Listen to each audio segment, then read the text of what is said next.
En ce qui me concerne, je n'ai pas d'hésitation. Ce bureau n'est pas une juridiction, nous ne sommes pas des procureurs, c'est la procédure normale. Oui.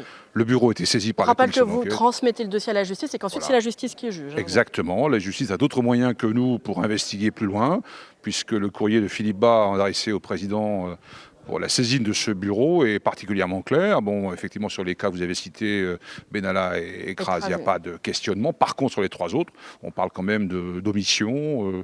De mensonge par omission, en quelque sorte. C'est pas la vérité totale qui a été donnée face à la commission d'enquête après avoir prêté serment. Donc il y a un questionnement sérieux qui perdure. Il faut que la justice soit saisie de cette affaire.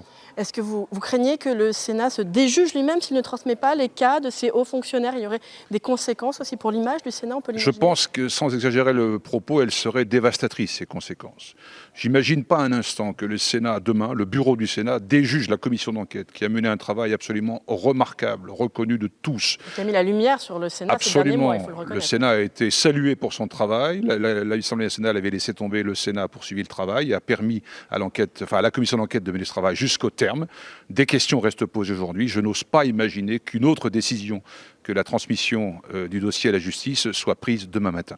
Alors jusqu'ici, on n'était pas du tout sûr que Gérard Larcher allait prendre part au vote, mais on a appris aujourd'hui que cela serait bien le cas. Donc on peut imaginer qu'une décision a été prise.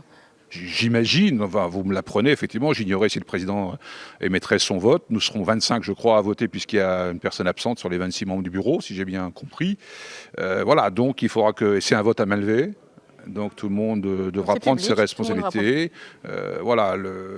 Franchement, je n'ose pas imaginer un instant, encore une fois, que le Sénat se fasse harakiri à ce point, dans le contexte dans lequel on se trouve, réforme des institutions, etc.